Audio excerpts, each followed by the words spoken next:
Viewers, welcome to this channel, The Third Eye. This is yet another episode in English, and today our topic of discussion would be motivation through peer counseling in the Bhagavad Gita. The Bhagavad Gita probably is the best example of motivation through peer counseling. We will discuss the points one by one. First, let's come to peer counseling. Now, peer counseling is a phrase. There are two words, peer and counseling. What do we understand by peer? Peer means friends, office colleagues, classmates, cousins, people of the same age group, of the same structure, social stature or social status, of the same cultural upbringing, who can understand you in the best possible way, in the best possible manner. And what is counseling? Now, to define the word counseling in English is a bit tough job. I find it rather tough. Because what are the exact components of counseling? Is it advice? Is it suggestions? Is it instructions? Is it guideline? Is it motivation? It's all of these. I believe that counseling is a package. It is advice plus suggestion plus motivation plus instructions. So everything combined is counseling, and there is that plus factor always. There could be three types of counseling. One, someone elder to you may counsel you, which happens in most of the cases. In those cases, we take that feedback, that counseling, those advices or those suggestions with a pinch of salt. वो बड़े लोग ऐसे ही होते हैं, हमेशा ज्ञान देते हैं, भाषण देते हैं. What happens if someone junior to me, someone subordinate to me, tries to counsel me? Again, I take it with a pinch of salt. There's ego which hurts me. मुझसे छोटा होकर मेरे को ज्ञान दे रहा है, भाषण दे रहा है. The counseling or the feedback becomes most effective when my peer gives it to me, someone of the same status, who understands my problem in the best possible way. I can relate, who feels my problem, can give me the best possible feedback, and that percolate, that's the most effective of all the feedbacks. And that is exactly what the Bhagavad Gita is. Krishna and Arjun are of the same age group. They were cousins. In the Harivamsha, it is mentioned that Krishna is only 7 months elder to Arjun. Arjun knew that Krishna is my cousin. Arjun's mother Kunti is Krishna's Buaji, aunt. But in the battlefield of Kurukshetra, Arjun discovers Krishna in a new form, new dimension.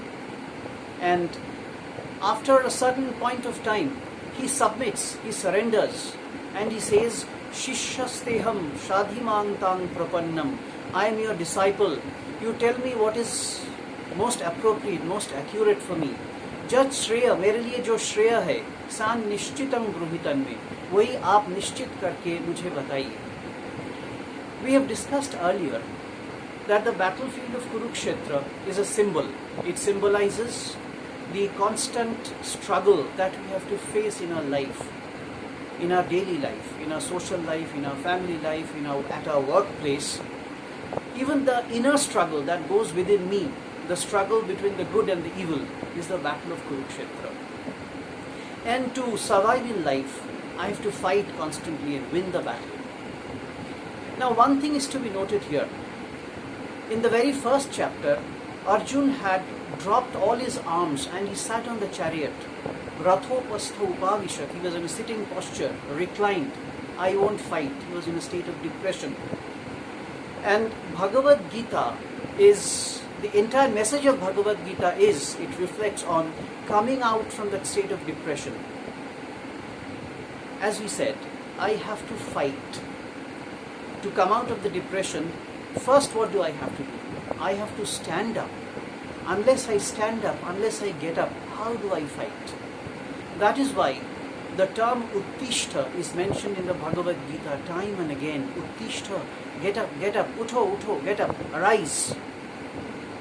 Krishna did not speak a single word in the first chapter. He was a silent listener.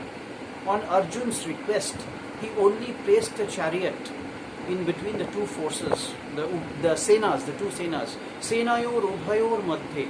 And from there, the Gita started. The Gita originated from that field.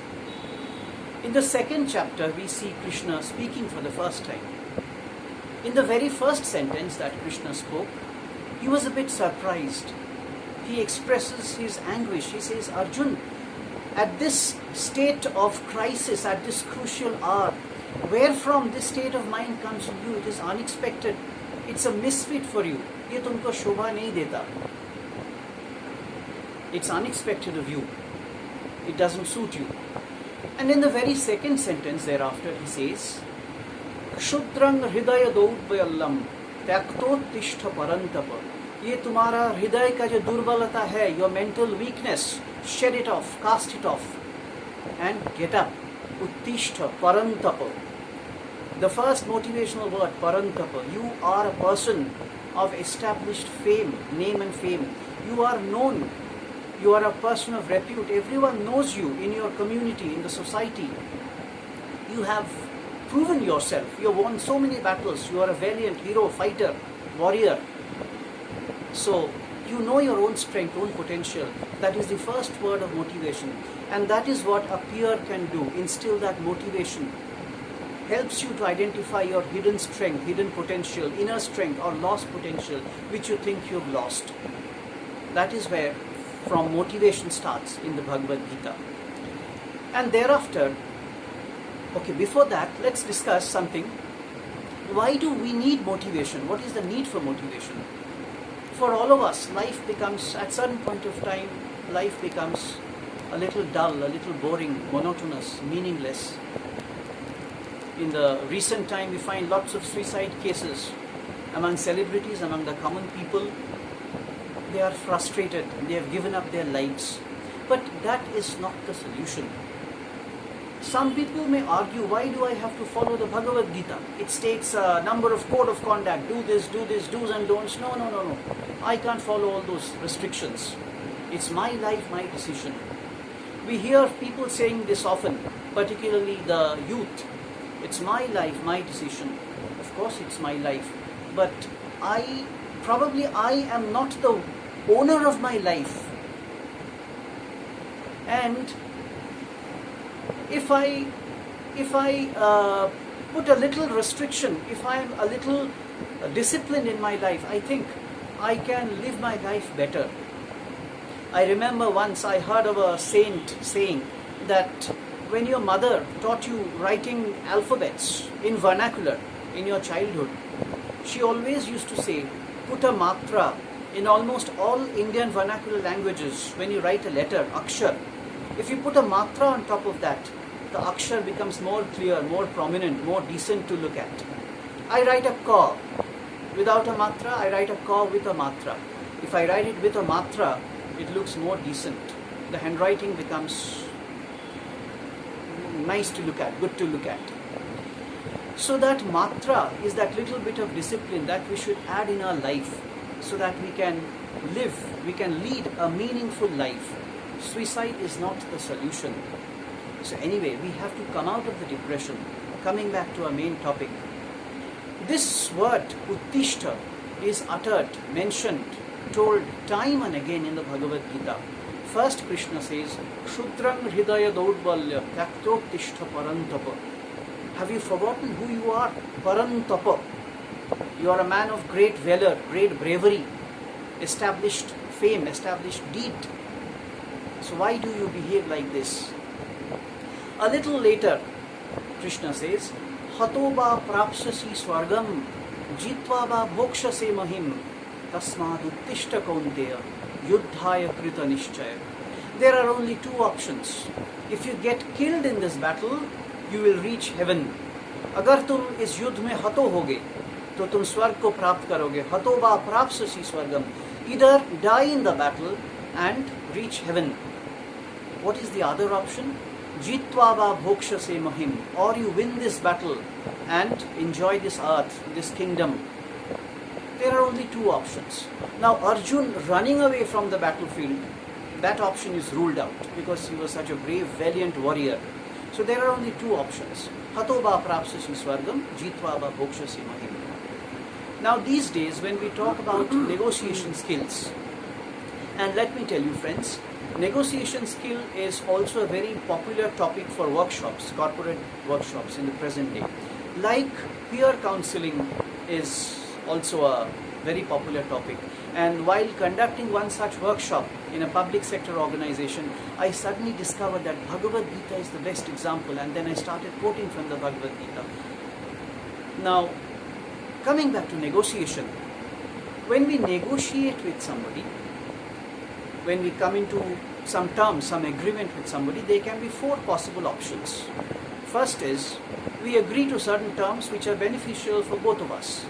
I win, you win. That is called a win-win situation. Second, it could be, the terms are beneficial for me, but not so much beneficial for you. It is win-lose situation. I win, you lose. The third situation could just be the reverse. Not beneficial for me, but beneficial for you. So I lose, you win. Lose-win situation. And the last option could be, the negotiation is a total failure. We are totally unsuccessful.